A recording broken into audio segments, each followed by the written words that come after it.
Francis visited a firm of solicitors called Lowe and Company on Kingsland High Street, Dalston. The purpose of the visit was to legally change her married surname from Kray back to her maiden name of Shay by deed poll. I believe these two dates in March are connected. Francis and her parents would have heard all the gossip and stories about what Ron had done in The Blind Beggar. Being married to a criminal was bad enough, but being the wife of a man whose twin had committed murder, and seemingly got off scot-free put everything on a different level. At least, Elsie would have argued, Francis would no longer be a Kray. Their name, therefore their reputation, would be rescued. Once she'd sorted this out, Francis made it known to Reggie that she wanted a legal end to the marriage. The marriage had not been consummated, therefore there were grounds for an annulment. Typically, on hearing this, Reggie resorted to devious tactics. Okay, he said, he would handle the petition through his solicitors. He'd talk to them tomorrow. Of course, he did nothing to push this forward as she wished he would. Reggie Kray's marriage annulled, for non-consummation, no way. Bad for the image. He didn't even dare to think what Ronnie's reaction would be. Yet the death of George Cornell, while not directly connected to Reggie, told the Shay family, in no uncertain terms, that what they were dealing with had now gone way beyond anyone's control, including the law. The name change was merely a sad attempt to disassociate themselves from it all, to save the family from being besmirched by the twins' reputation. In the end, alas, this didn't work. Reggie Kray was far too cunning, as future events would demonstrate. There were other consequences as a result of the Cornell killing. That summer, there was a noticeable decline in the twins' fortunes. As much as Ronnie loved reliving the moment when he shot Cornell, there are ugly stories that he told people he reached orgasm when he pulled the trigger, and while he had convinced himself that his status as a gangster was now elevated by the murder, not everyone that did business with the twins saw it the same way. He'd pushed the boundaries way too far. Some of the twins' valuable minding contracts with club owners ended abruptly, with a big payoff, of course. Other business started to drain away. Ever mindful of their reputation, Ron started to scheme, to dream up ways to retrieve their standing, show themselves to the world as a force for good again. Yet again, his fantasy world took over. And in the midst of all this, Reggie ran between the two situations, trying to cope with Ronnie's mania and worrying about the health of his estranged wife.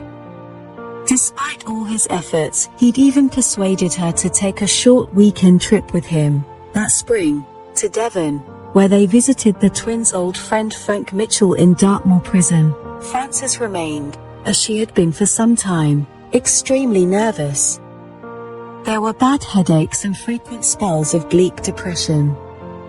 She was now more or less dependent on her medication.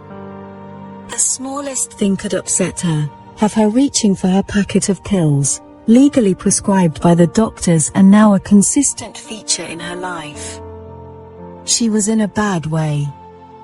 This visit to Mitchell, or the Mad Axeman as the press eventually dubbed him, took place partly out of Reggie's loyalty to a fellow criminal but also because Ron had begun to draw up a plan designed to restore themselves in the world's eyes as good guys.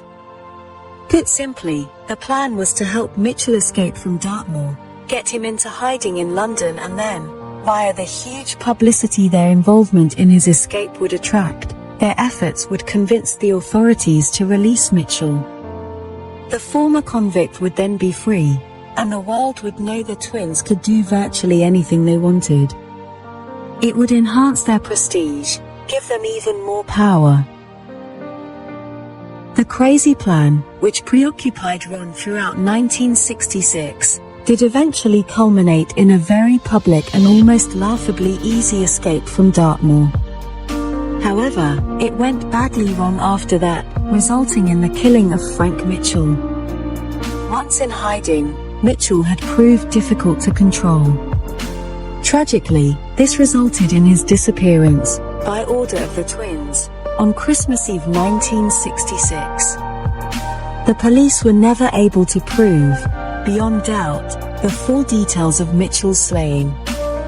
The body was never found. In 1996, Freddie Foreman admitted in his biography, Respect, that he and another gunman, Alfie Gerard, had killed Mitchell, as a favor to the twins. In 2000 he repeated his confession in a TV documentary. Because Foreman had already been acquitted of the deaths of both Mitchell and Tommy Ginger Marks, in the 60s, under the former double jeopardy rule, an English law that meant at that time that no one could be tried twice for the same crime, he was not prosecuted for the Mitchell crime, nor was there sufficient evidence to prosecute him for perjury. But all this lay ahead. Frances's problems had clearly worsened dramatically. In June 1966, she was admitted to a psychiatric ward at the then Hackney Hospital in Homerton High Street. The Hackney, which was closed down in 1995, was one of the largest NHS general hospitals in London at the time. Frances had already seen a psychiatrist at the Hackney Hospital the year before as an outpatient. But now the psychiatrist had decided it would be better for her if she was treated there as an inpatient.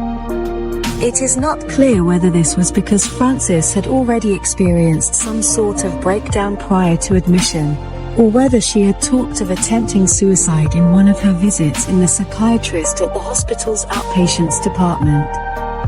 But she ended up staying in the hospital's psychiatric ward from June until September 1966. Michael, or Mick, Taylor is a 69-year-old divorced pensioner who grew up in London's East End and still lives there.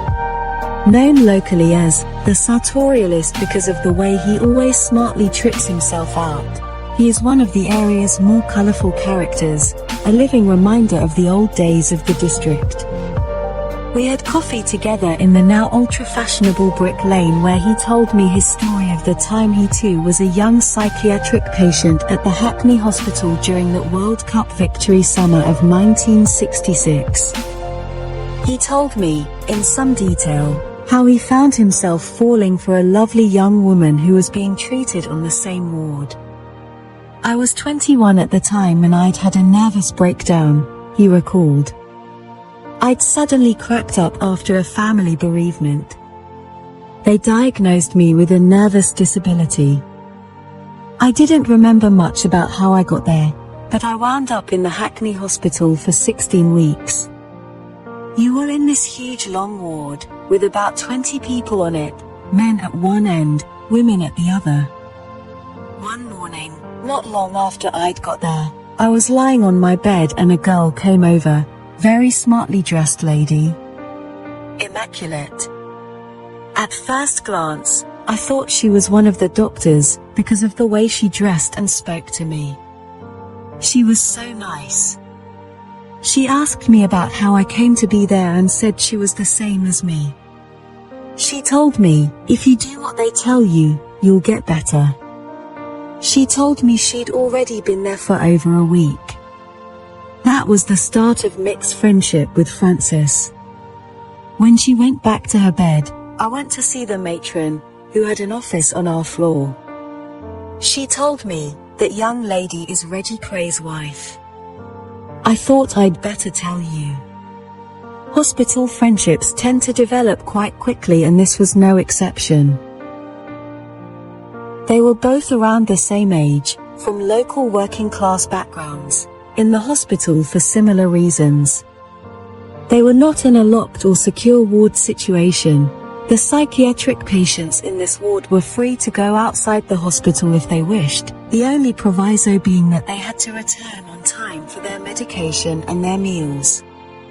In those days, the Mental Health Act of 1959 permitted considerable discretion on the part of the hospital consultants as to how patients were managed, and changes to the Act, focusing on patients' rights, were not introduced until 1983.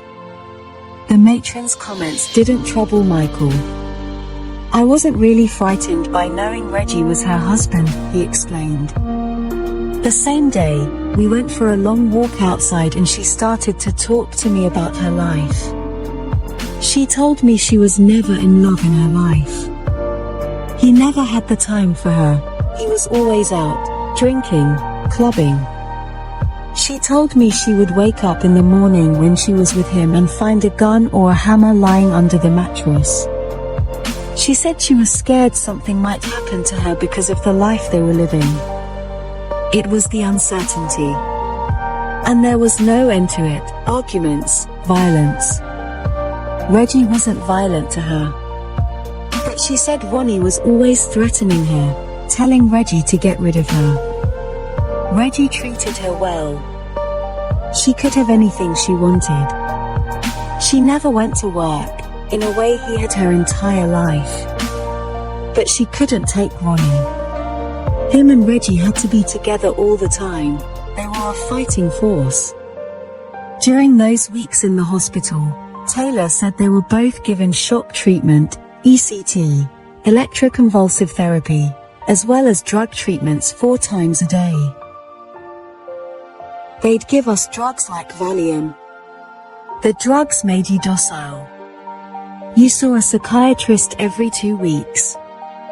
I had to sit in front of a group of people who would interview me, ask me questions.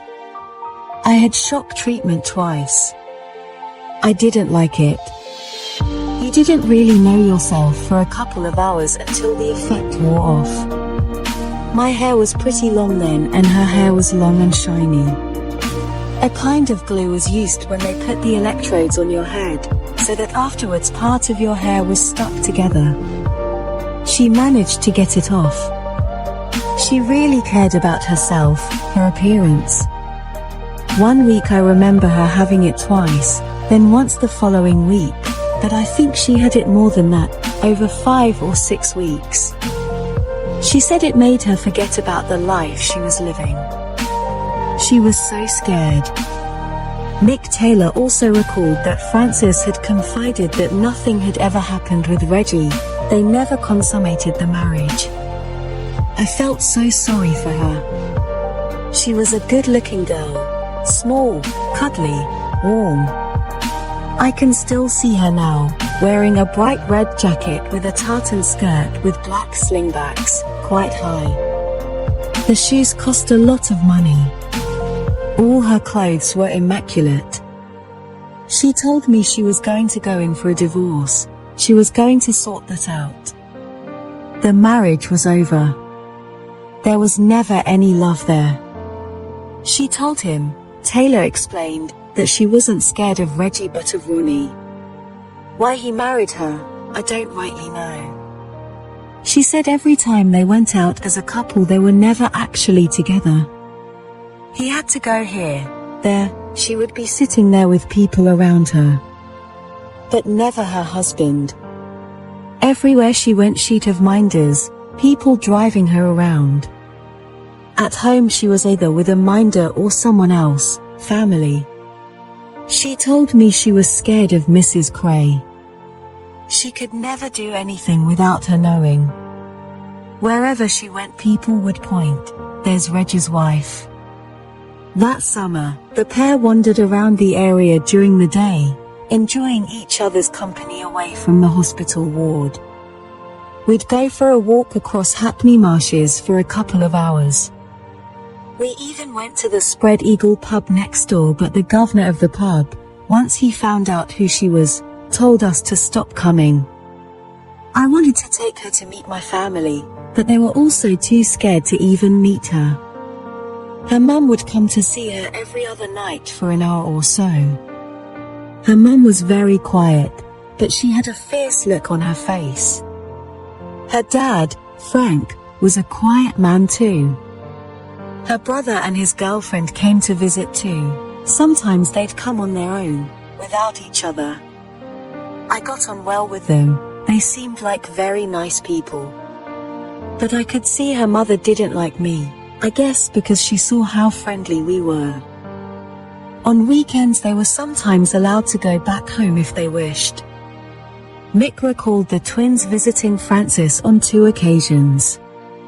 The first time they came, they talked to Francis downstairs, away from the ward. The second time, she spotted them walking into the ward from the other end, and then she went a bit haywire. I remember her pushing Ronnie out of the way. "Go away." Then she started crying. But Ronnie was Reggie and Reggie was Ronnie. You couldn't divide them. Ronnie made sure of that. All the staff at the hospital were aware of the friendship. They did warn me, "Don't do anything stupid or get involved in any way, Michael. Behave yourself," they said. And I did. I knew I had to do that from the very beginning. I was scared of the Krays. But I was a patient in Hackney Hospital. They certainly didn't make themselves busy when they came in. They came in like gentlemen. As far as Reggie was concerned, I was a mental case. They couldn't touch me. Or her. As their friendship developed, Frances confided that suicide had been in her thoughts. But she said she didn't have the guts to do it.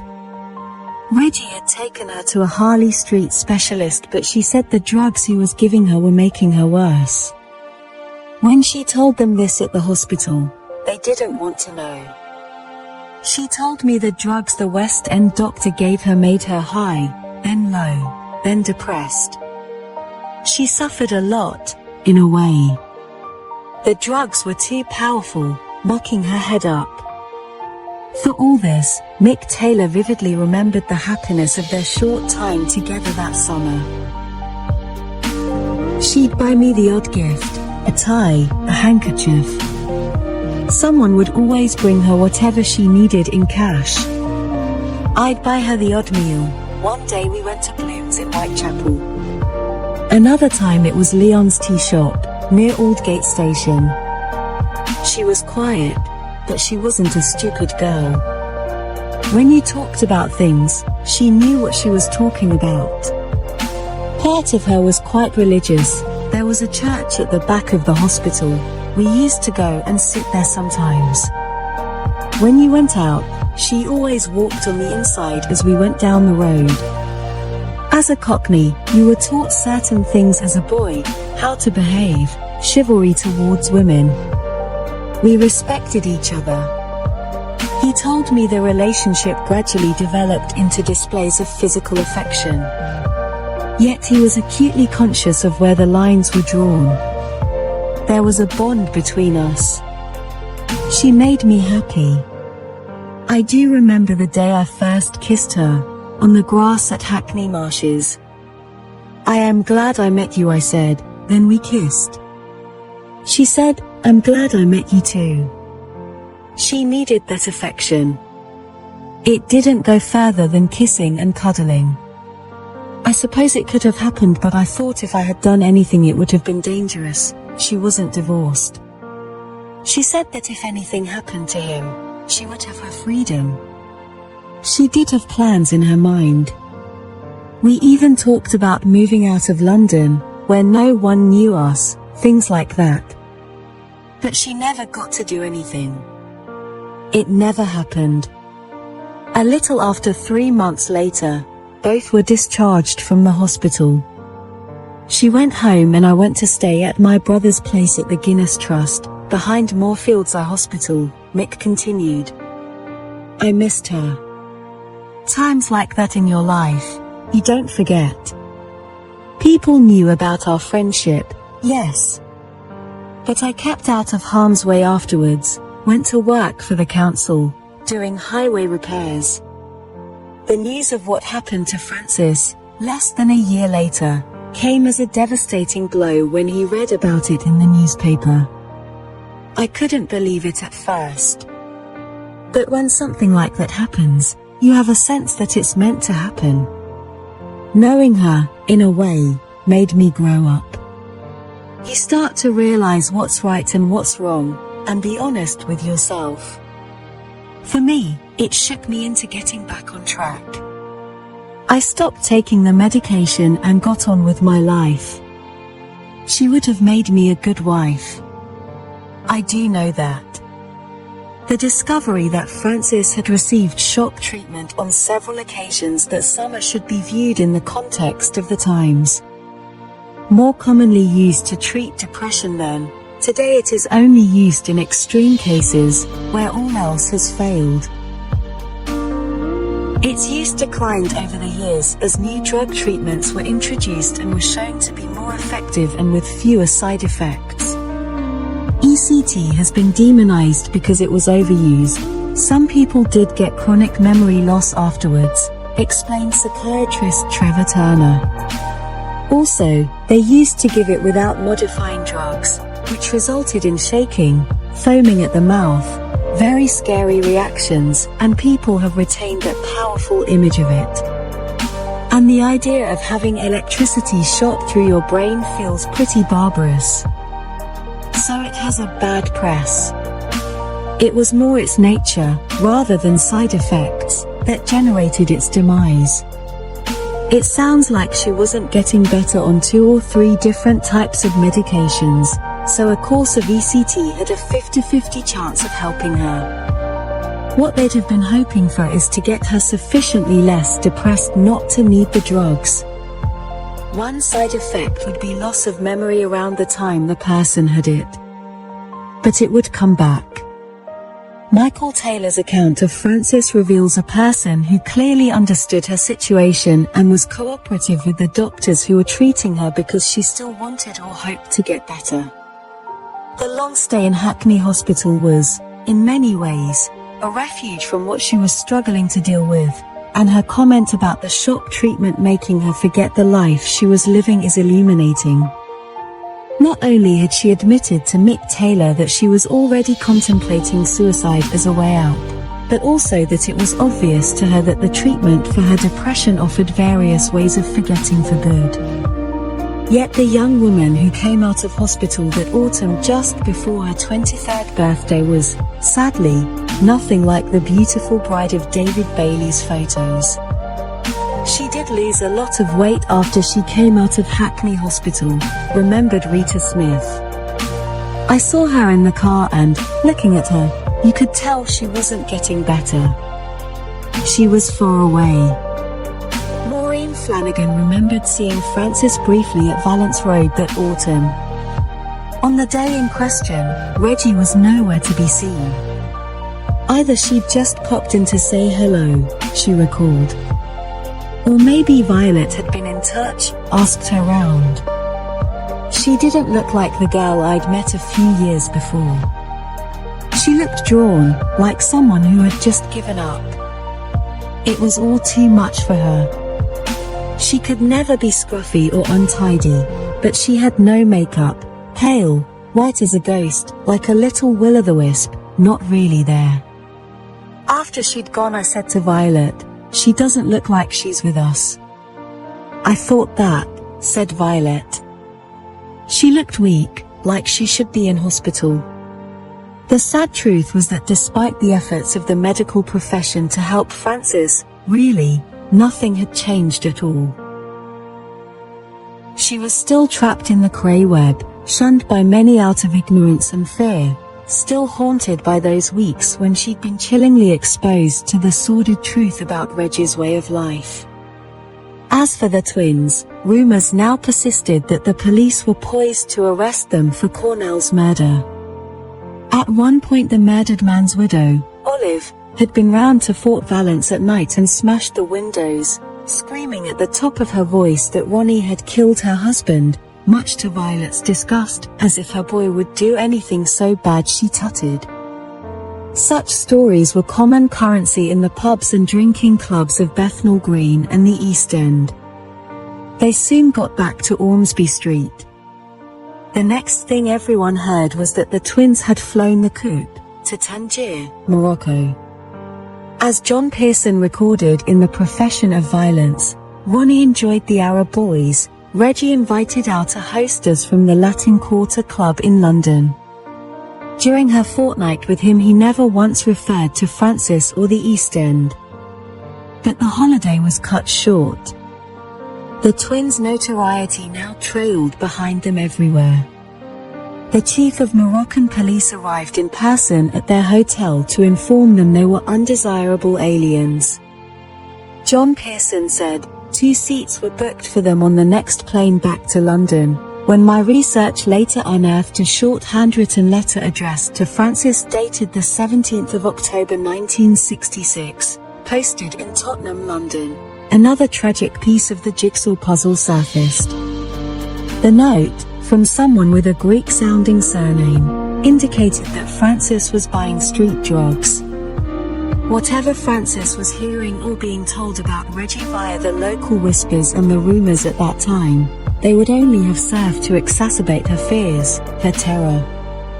The unhappy young woman was now embarking on a perilous road towards self-destruction. Sorry I didn't meet you last Saturday. If you want those pills, I'll see you this Saturday, the 22nd of October. I'll get them this Friday.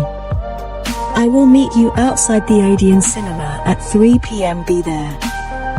P.S. If you want to answer back, write to me. Please answer if you are not coming. The same day the note was posted, the 17th of October, Francis was admitted to St. Leonard's Hospital in Nuttall Street, Kingsland Road, as a result of an overdose of barbiturates she had taken at Ormsby Street. Frank Sr. had found her only just alive, and called the ambulance in time. Fortunately, St. Leonard's was just a few minutes away from the house. On the 20th of October, her consultant at the hospital, Dr. Jones, discharged her from Parkinson ward and she went back to Ormsby Street. It was obvious the incident had not been a mere cry for help. She had meant to kill herself. According to John Pearson in The Cult of Violence, she said afterwards, "I've been defiled. I'm useless. What is there left for me to live for? I deserve to die." Whether she deliberately tried to obtain the street drugs for a planned suicide attempt and managed to source them elsewhere remains unknown. But as Trevor Turner pointed out, you can't stop someone buying street drugs. Most psychiatrists are quite streetwise. You have to be aware of the world as it is. So if you are prescribing drugs, even in very small amounts, in the end people can always get more. Reggie, on hearing the news of Francis's attempted suicide, had rushed round to see her at St. Leonard's. No, he was told family by hospital staff, he couldn't see his wife right now. She was far too frail. Off he went into the night, raining verbal blows on Francis's parents again and again. Like a spoilt child whose favorite toy was being denied him, he was driven back to Valence Road where he reached for the gin bottle, ranted, cursed and heaped his rage, yet again, on the chaise, his wife's innocent family. The truth was, tragedy and retribution were now about to engulf everyone. But the only retribution ahead would be that of the law.